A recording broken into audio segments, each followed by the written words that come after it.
Here's going to be a short video on setting up the duct blaster to use as a blower door on the large house of pressure. As you can see here, there's a couple of bolt heads that stick out. The duct blaster actually rests on that. And then up here at the top, you have a couple bolts that stick through. And then we'll take and put like a little washers that goes on to hold it. The fan itself, the duct blaster, I have the cover that comes with it. We'll use that when we're not doing blower door testing, such as, CAS testing or combustion safety or just other kind of non-blower door stuff. You have the cover on. If you want to do a baseline, you can put the cover on. This is set up with the ring 2, and then I just have it taped, just to hold it in place.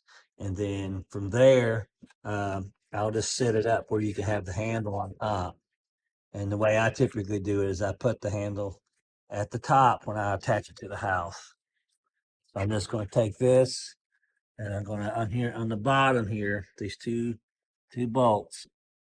Then the fan is going to sit on that right there. You can kind of see how it sits on there. I'll do the other side the same way. You can see over here, you can probably see both at the same time. And then up here at the top, where the bolts are, I'm going to take and put the washers on. The little wing nut washers here. Let's tighten that up. Do the other side over here the same way. And that'll be the fan. That should be all you need to do to attach it. If you have like one of the very early house of pressures, I had to use a transition piece. So hopefully this is the version that you have and this will work for you. So as far as the hooking up the connectors, you have your speed control, and you have to kind of turn that to make it fit correctly. And then you have your fan pressure tap that is right next to that. So we'll hook that up right there. And I like running the hose inside the house for the fan. I have a little hole.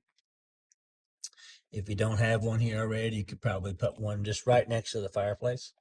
And then we'll go around the front and I'll show you the manometer setup here.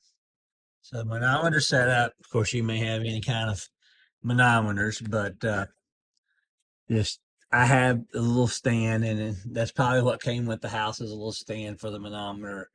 I like setting the manometer inside the house just so you can set it up like you would at an actual house. Now, if you're not showing someone how to do the test, you might could do this from the outside, but I like just setting up from inside. So you have your A house with reference to the outside. So that green hose is coming to the outdoors. And then the B side, that's your fan pressure, and your fan flow sensor is inside the fan there. And here's your reference. So it's flow sensor with reference to the location of it. So it's fan with reference to the location of the fan sensor. So that would give you a correct reading. Typically, you would go through and set up your mode. You could put this on duct blaster and set it on ring 2. And that would give you a correct reading. A lot of times what I'll do, just to kind of get a reading that's more similar to a house number, is I believe I'll set this up to just blower door model 3, and then a ring A is usually what I do. So I'm going to close this up. And I got the speed controller, which is right here. And I have the newer duct blaster speed control, and you can turn that on. Of course, you want to take the cover off, right? Take the cover off. Now you could do a baseline if you want to do that. I don't always do that for this little model, but if you wanted to, you could certainly go in and hit baseline and start, and then quickly cover up the window here, and you can let it take a baseline reading. If if you have the newer manometers and you can do it with Bluetooth and being inside, just depends on how technically accurate you need to be if you're just doing a demonstration versus actually showing someone how to do the test. So let's take that back off. Then you hit enter. Of course, with the house, you wouldn't open the door, but we had to in the model. So I'm going to put this back on. We'll see if we can get a reading. Got all my interior doors open here. I'm going to speed this up. I'll just put this speed control where I can reach it. And we'll see if we can get a number here.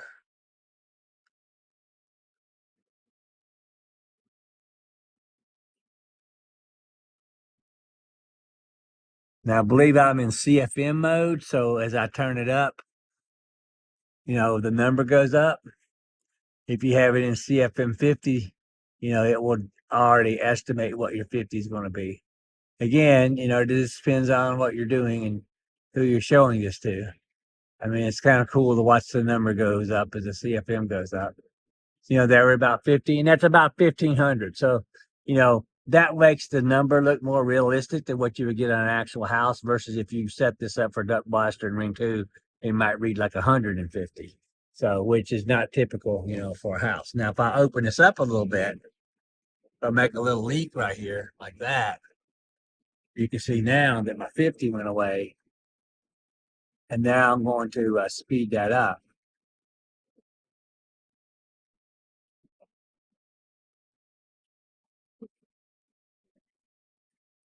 If I can zoom in there or not. Yeah, so now you can see it.